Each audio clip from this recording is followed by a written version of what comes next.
When it comes to influencing the 2016 U.S. presidential race, Sarah Palin's star power is turning out to be dimmer than expected. There was no ecstasy in the crowd when the former Alaska governor and vice presidential nominee endorsed Republican frontrunner Donald Trump at a rally in Ames, Iowa, on Tuesday night.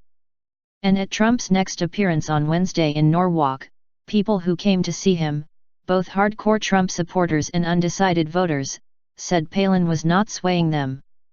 "They're going to have to do an image remake of her," said Joani Estes, 56, of Indianola, Iowa.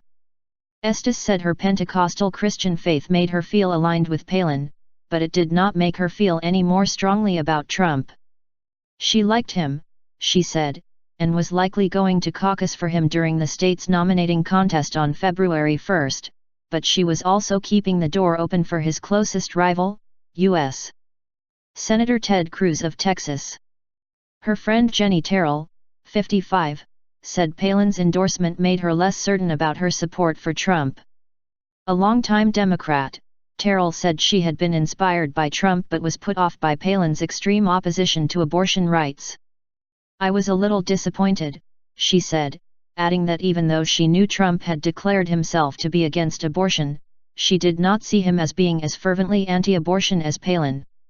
As a strategic move in Trump's competition against Cruz in Iowa, getting an endorsement from Palin made sense, political experts said. She is popular among Tea Party Republicans who rail against the political establishment, as well as blue-collar evangelical Christians, two groups from which Cruz draws strong support. It is not yet clear whether evangelical leaders in the state will follow Palin's lead and choose Trump over Cruz. But Trump had already managed to draw some of those voters with his brash, sweeping talk of keeping refugees out of the United States, building a wall along the Mexican border to stop illegal immigration, and putting education policy back in the hands of local communities.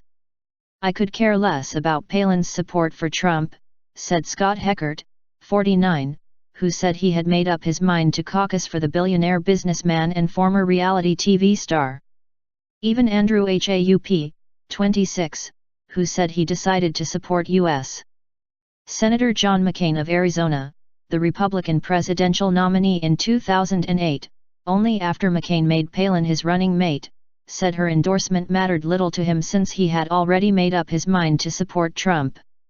Near the back of the room where Trump spoke on Wednesday morning, Matt Burns, 47, a Cruz supporter, stood alone. He said he had only come to see Trump because his teenage daughter had asked him to take her. He said he liked Palin and was not angry at her for choosing Trump over Cruz, but said her choice was not going to sway him. "For me it doesn't really do a whole lot," he said. "I think most people know who they're going to caucus for.